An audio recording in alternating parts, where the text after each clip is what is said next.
Hello foodies, hi weavers, welcome to my channel. ఇవాల్టి special recipe వచ్చేసి ఓలిగలు. అలాగే వీటిని కొన్ని ఏరియాల్లో బొబ్బట్లు, పూర్ణం పోలీలు, భక్షాలు అని కూడా పిలుస్తూ ఉంటారు. ఈ ఓలిగలు ఎంతో సాఫ్ట్గా, అలాగే స్పంజీగా, నోట్లో పెట్టుకుంటే వెన్నలాగా కరిగిపోయేలాగా ఎలా చేసుకోవాలి పక్కా కొలతలతో మీకు ఈ వీడియోలో నేను చూపించబోతున్నా. లాస్ట్ దాకా వీడియోని ఎక్కడ స్కిప్ చేయకుండా చూడండి. ఎంతో సాఫ్టీ అండ్ స్వీట్ ఈ రెసిపీని మీరు కూడా ట్రై చేసి చూడండి. ఇందులో ఎక్కడ మిస్ చేసుకోకండి. వీడియోని మధ్య మధ్యలో టిప్స్ కూడా చెప్తూ చేస్తామన్నమాట. అలాగే పక్కా కొలతలతో చేసుకుంటున్నాం ఈ వీడియోని. ఈ ఓలిగా కోసం ఏమేమి కావాలి ఇంగ్రీడియంట్స్ ఇక్కడ చూసుకుందాం. ఇప్పుడు స్టార్టింగ్లో నేను ఇక్కడ బౌల్ తీసుకుంటున్నా కదా, ఆ బౌల్ యొక్క మెజర్మెంట్స్తోనే అన్ని పక్కా కొలతల్ని మీకు చెప్తున్నా. చూడండి, స్టార్టింగ్లో ఒక బౌల్ చూపించాను కదా, ఆ బౌల్తోనే 3 బౌల్స్ చిరోటి రవ్వ అన్నదాన్ని వేసుకుంటున్నా. చిరోటి రవ్వ, అలాగే దీన్ని పేణి రవ్వ అని కూడా అంటూ ఉంటారు కొన్ని ఏరియాల్లో. దీన్ని 3 కప్పుల దాకా తీసుకొని ఇందులోకి ఒక చిటికెడు పసుపు, అలాగే రుచికి తగిపడినంత కొంచెం ఉప్పు, చిటికెడు ఉప్పు వేసుకుంటే సరిపోతుంది, ఎక్కువ వేసుకునే అవసరం లేదు. వేసుకొని కొద్ది కొద్దిగా వాటర్ వేస్తూ దీన్ని చపాతీ పిండి కంటే చాలా మెత్తగా కలుపుకోవాలన్నమాట. చూడండి, ఇక్కడ చూపిస్తున్నాను కదా, కొద్ది కొద్దిగా వాటర్ వేస్తూ చాలా మెత్తగా కలపాలి. ఇలా ఈ కన్సిస్టెన్సీలో కలుపుకోవాలి. ఇది ప్రాసెస్ని స్టార్ట్ చేయడానికి, ఓలిగల ప్రాసెస్ స్టార్ట్ చేయడానికి ఫస్ట్లోనే దీన్ని కలిపేసుకోవాలన్నమాట. ఇది ఒక 2 నుంచి 3 గంటల సేపు ఈ రవ్వ అన్నది నానితేనే ఓలిగలు అనేవి చాలా సాఫ్ట్గా స్పంజీగా వస్తాయన్నమాట. మనం నోట్లో పెట్టుకుంటే వెన్నలా కరిగిపోతాయి కూడా ఓలిగలు దీంతో చేయడం వల్ల. ఇలా ఫస్టే కలిపేసుకొని కొద్దిగా ఆయిల్ని కూడా వేసి ఈ పిండిని పక్కకు పెట్టేసుకోవాలి. చూడండి, కొద్ది కొద్దిగా ఆయిల్ కూడా ఇలా వేస్తూ మధ్య మధ్యలో బాగా మెత్తగా, చూడండి ఇక్కడ చూపిస్తున్నట్టు చాలా మెత్తగా సాఫ్ట్గా కలుపుకొని డఫ్ అన్నదాన్ని ఒక బౌల్లో చేసి పక్కన పెట్టేసుకోండి. ఇలా ఇంత సాఫ్ట్గా కలుపుకోవాలి. కలిపిన తర్వాత ఇప్పుడు అదే మెజరింగ్ బౌల్తో ఇక్కడ నేను 3 కప్స్ ఆఫ్ కందిపప్పును తీసుకుంటున్నాను. చాలామంది శనగపప్పు యూస్ చేస్తారు, కానీ కందిపప్పుతో చేస్తున్నాం అనమాట. ఎక్కువ మేము కందిపప్పుతోనే చేస్తాము. ఆ 3 కప్పుల కందిపప్పుని వాష్ చేసుకోవాలి. వాష్ చేసి వాటిని పక్కన పెట్టుకొని ఇప్పుడు స్టవ్ పైన వాటర్ అన్నదాన్ని ఒక బౌల్లో ఒక 2 లీటర్స్ ఆఫ్ వాటర్ని పెట్టుకుంటున్నా. ఓపెన్గానే బాయిల్ చేస్తామన్నమాట మా సైడ్ వచ్చేసి. ఇలా ఓపెన్గా బాయిల్ చేసి ఇది కుక్ అయిన తర్వాత అది రసం వస్తుంది కదండి, ఆ కందిపప్పు రసం కుక్ అయిన తర్వాత దాంతో చారు కూడా పెడతారు, చాలా బాగుంటుంది.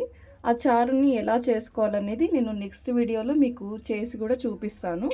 ఇలా ఓపెన్గానే కుక్ చేసుకోవాలి. బ్యాళ్ళు అన్నవి, ఈ కంది బ్యాళ్ళు అన్నవి ఒక దాదాపు ఒక 10 to 15 మినిట్స్ ఇలా ఓపెన్గా బాయిల్ అయిన తర్వాత చూడండి, ఇక్కడ మెత్తగా చూస్తున్నాం కదా, అలా మెత్తగా ఉడికిపోతే సరిపోతుందన్నమాట. ఉడికిపోయిన తర్వాత ఒక స్టెయినర్ని తీసుకొని ఆ స్టెయినర్ సహాయంతో అందులో ఉన్న ఎక్సెస్ ఆఫ్ వాటర్ని తీసేస్తున్నాం. అంటే ఆ వాటర్ని మేము మళ్ళీ చారు కోసం యూస్ చేస్తాను అనమాట.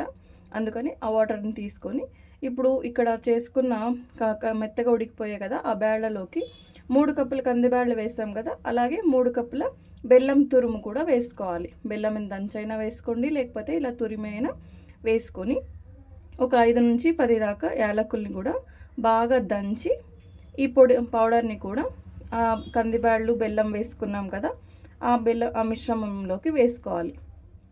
వేసుకొని ఈ 3 ఇంగ్రీడియంట్స్ని బాగా కలుపుకోవాలన్నమాట ఆ వేడి మీదనే.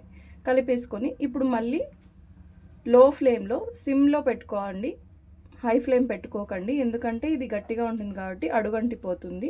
అందుకని సిమ్లో పెట్టేసి ఒక 2 నుంచి 3 నిమిషాల పాటు ఉడికించుకుంటే ఇలా బెల్లం అన్నది మొత్తం కరిగిపోయి ఈ కన్సిస్టెన్సీలో వచ్చేస్తుంది అన్నమాట.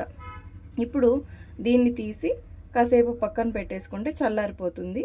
అది చల్లగా దాంట్లో ఇప్పుడు మనం ఫస్ట్లోనే కలిపి పెట్టుకున్నాం కదా ఒక 2 hours బ్యాక్ పిండిని, ఆ పిండిని తీసుకొని మళ్ళీ కొద్ది కొద్దిగా ఆయిల్ని వేసుకుంటూ ఒక 1 or 2 టేబుల్ స్పూన్ ఆయిల్ అన్నది పడుతుందండి. మళ్ళీ వేసుకుంటూ బాగా దాదాపు ఒక 10 to 15 మినిట్స్ దాకా ఆ పిండి అన్నది బాగా కలుపుకోవాలన్నమాట. ఇలా వత్తి వత్తి వత్తి కలుపుకోవాలి.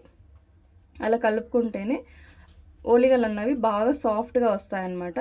ఎక్కువ మైదా పిండిని వాడతారు. మైదా పిండి అన్నది అంత మంచిది కాదు అన్న ఉద్దేశంతో మేము ఎక్కువ ఇది చిరోటి రవ్వనే వాడతామన్నమాట. చిరోటి రవ్వ అలాగే పేణి రవ్వ అని కూడా పిలుస్తుంటారు దీన్ని.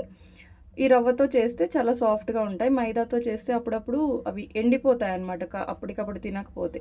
అందుకని మేము చిరోటి రవ్వతో చేస్తాం. చూడండి, పక్కన పెట్టుకునే మిశ్రమం కొద్దిగా చల్లగా అయిపోయింది కదా. ఈ చల్లగా అయిపోయిన మిశ్రమాన్ని ఇలా మిక్సీ పట్టుకుంటే ఇలా మెత్తగా, అంటే పలుకులు లేకుండా మిక్సీ పట్టేసుకోండి. ఇప్పుడు ఇంగ్రీడియంట్స్ అన్నీ రెడీ అయిపోయాయి చూడండి. పూర్ణం, అలాగే ఓలిగ పిండి, ఇక్కడ చూపిస్తున్నవి గసగసాలు అన్నమాట, అలాగే ఆయిల్. దీన్ని తట్టుకోవడానికి ముందుగా మనం ఓలిగని ఏ సైజులో అయితే చేసుకుంటామో ఆ సైజుకి తగ్గినట్టుగా మీరు పూర్ణాన్ని అలా ఉండలుగా చుట్టుకోండి. మీరు స్టార్టింగ్లో ఎన్ని అయితే చేయాలనుకుంటున్నారో అన్నీ అలా ఉండలుగా చుట్టి ఒక పక్కన పెట్టేసుకోండి. ఇప్పుడు ఆ పూర్ణాన్ని పెట్టడం కోసమని పిండిని కూడా తీసుకోవాలన్నమాట.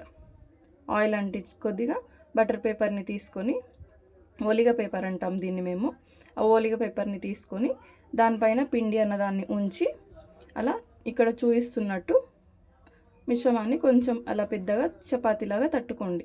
చేత్తోనే మెత్తగా తట్టుకోవచ్చు అనమాట. తట్టుకున్న తర్వాత ఉంట చేసి పెట్టుకున్నాం కదా పూర్ణము, ఆ పూర్ణాన్ని మధ్యలో పెట్టేసి ఇలా తట్టుకోవాలన్నమాట.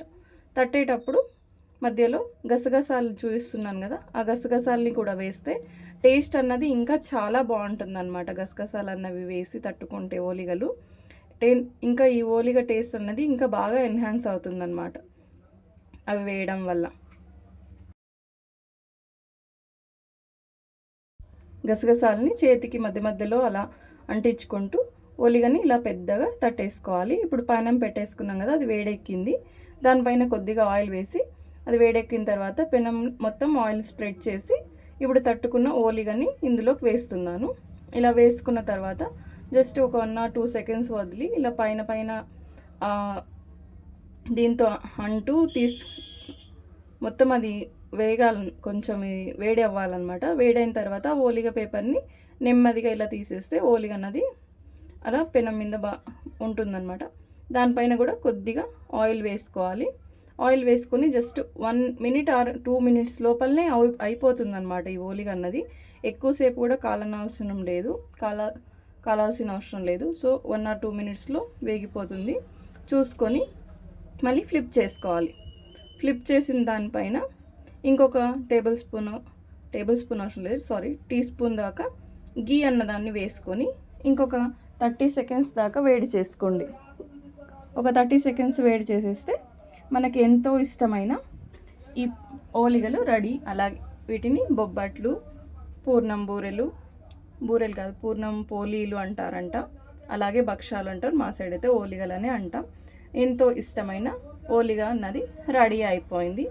మీరు కూడా ట్రై చేసి ఈ ఉగాదికి ఫెస్టివల్కి ఎంజాయ్ చేసేసేయండి. ట్రై చేసి ఎలా ఉందో కామెంట్ సెక్షన్లో చెప్పండి. Thanks for watching. Follow for more videos. Thank you.